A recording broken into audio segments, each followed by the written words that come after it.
Black hole అనేది అంతరిక్షంలో గురుత్వాకర్షణ శక్తి అత్యంత ఎక్కువగా ఉండే ఒక అద్భుతమైన ప్రదేశం. అంతరిక్షంలో మన సూర్యుడి కంటే కొన్ని రెట్లు పెద్దగా ఉండే నక్షత్రాలు ఉంటాయి. ఇవి తమ లోపల ఉన్న ఫ్యూయల్ కారణంగా ఎప్పుడూ వెలుగుతూ ఉంటాయి. కొన్ని లక్షల సంవత్సరాల తర్వాత ఆ నక్షత్రంలో ఉన్న ఫ్యూయల్ పూర్తిగా అయిపోతుంది. అప్పుడు ఆ నక్షత్రానికి ఇక వెలుగునిచ్చే శక్తి ఉండదు.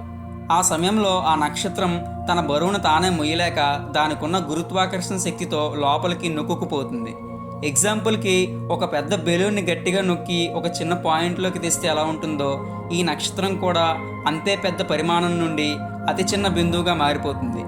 ఇలా అది విపరీతమైన సాంద్రత అంటే విపరీతమైన డెన్సిటీ కలిగిన ఒక బ్లాక్ హోల్గా మారుతుంది.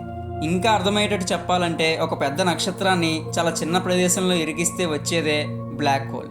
కాంతిని కూడా లోపలికి లాగేసుకుంటుంది కాబట్టి ఇవి మన కంటికి నల్లగా అదృశ్యంగా కనిపిస్తాయి.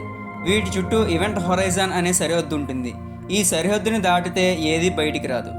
అయితే విశ్వంలో ఒక బ్లాక్ హోల్ ఉండటమే ఒక విచిత్రమైతే కొన్నిసార్లు రెండు భారీ బ్లాక్ హోల్స్ ఒకే చోట ఎదురవుతాయి. సాధారణంగా గ్యాలక్సీలు ఒకదానికొకటి ఢీకొన్నప్పుడు లేదా పక్కపక్కనే ఉన్న రెండు భారీ నక్షత్రాలు చనిపోయి బ్లాక్ హోల్స్గా మారినప్పుడు ఈ పరిస్థితి ఏర్పడుతుంది. దీన్నే సైన్స్ ప్రపంచంలో బైనరీ బ్లాక్ హోల్ సిస్టమ్ అని పిలుస్తారు. మొదట్లో ఈ రెండు బ్లాక్ హోల్స్ ఒకదానికొకటి కొన్ని కాంతి సంవత్సరాల దూరంలో ఉంటాయి. అంటే వాటి గ్రావిటీ కారణంగా ఒకదానికొకటి దగ్గరగా వచ్చి అవి ఒకదాని చుట్టూ ఒకటి తిరగడం మొదలు పెడతాయి. దీన్నే శాస్త్రవేత్తలు ఇన్స్పైరల్ ఫేజ్ అని పిలుస్తారు. ఈ దశలో అవి తిరిగే వేగం మామూలుగా ఉండదు. ప్రతి సెకండ్కి వాటి వేగం పెరుగుతూ ఉంటుంది. దీన్ని మనం కాస్మిక్ డ్యాన్స్ అని కూడా పిలవచ్చు. అయితే కొన్ని కోట్ల సంవత్సరాల నిరీక్షణ తర్వాత ఆ రెండు బ్లాక్ హోల్స్ యొక్క సరిహద్దులు అంటే ఈవెంట్ హొరైజన్లు ఒకదానికొకటి తాకుతాయి. ఆ క్షణాన్ని శాస్త్రవేత్తలు ది మెర్జర్ అని పిలుస్తారు. ఇది విశ్వంలోని అత్యంత వినాశకరమైన మరియు శక్తివంతమైన ప్రాసెస్. అయితే ఈ రెండు బ్లాక్ హోల్స్ చివరి క్షణాల్లో కాంతి వేగంలో దాదాపు సగం వేగం అంటే సెకండ్కి సుమారు 1,50,000 కిలోమీటర్ల వేగంతో ఒకదానికొకటి ఢీకుంటాయి. ఆ సమయంలో ఆ ఒక్క సెకండ్లో విడుదలయ్యే శక్తి ఎంత ఉంటుందో తెలుసా? మన విశ్వంలో ఉన్న అన్ని నక్షత్రాలు, అన్ని గ్యాలక్సీలు కలిసి ఒకేసారి విడుదల చేసే శక్తి కంటే 50 రెట్లు ఎక్కువ శక్తి కేవలం ఆ ఒక్క క్షణంలో అక్కడ విడుదలవుతుంది.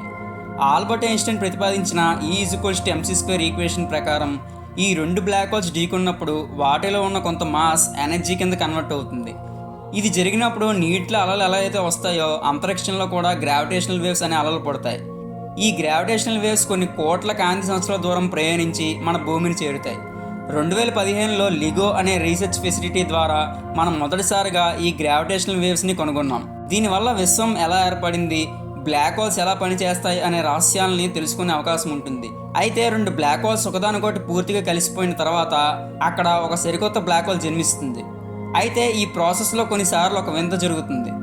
అదేంటంటే మనం ముందు చెప్పుకున్న ఆ రెండు బ్లాక్ హోల్స్ కలిసే సమయంలో గ్రావిటేషనల్ వేవ్స్ అన్ని వైపులా సమానంగా కాకుండా ఒకే వైపు ఎక్కువగా విడుదలైతే ఆ ప్రెజర్కి అప్పుడే కొత్తగా ఫామ్ అయిన బ్లాక్ హోల్ తాను ఉన్న గ్యాలక్సీ సెంటర్ నుండి గంటకు లక్షల కిలోమీటర్ల వేగంతో అంతరిక్షంలోకి విసిరేయబడుతుంది. అయితే ఇక్కడే సైన్స్కి కూడా అంతుచిక్కని ఒక రహస్యం దాగుంది. అదేంటంటే ఐన్స్టైన్ థియరీ ఆఫ్ రిలేటివిటీ ఇంకా క్వాంటమ్ మెకానిక్స్ అనే ఈ రెండు సిద్ధాంతాలు ఈ సింగులారిటీ దగ్గరికి వచ్చేసరికి ఫెయిల్ అవుతాయి. ఇలా ఎందుకు జరుగుతుందో ఇప్పటికీ సైన్స్ దగ్గర సమాధానం లేదు. అయితే ఇక్కడ గ్రావిటీ ఇన్ఫైనైట్ కావడం వల్ల టైం పూర్తిగా ఆగిపోతుందని సైన్స్ చెప్తుంది. కానీ టైం ఆగిపోవడం అంటే ఏంటో ఇప్పటికీ ఎవరికీ తెలీదు. స్టీఫెన్ హాకింగ్ ప్రకారం బ్లాక్ హోల్లోకి వెళ్ళిన ఏ వస్తువు యొక్క సమాచారమైనా పూర్తిగా నశించిపోతుంది. అయితే రెండు బ్లాక్ హోల్స్ కలిసినప్పుడు ఆ సమాచారం ఏమవుతుంది?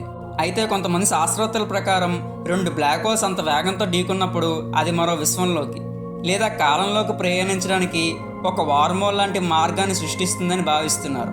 ఇది ఒక థియరీ మాత్రమే.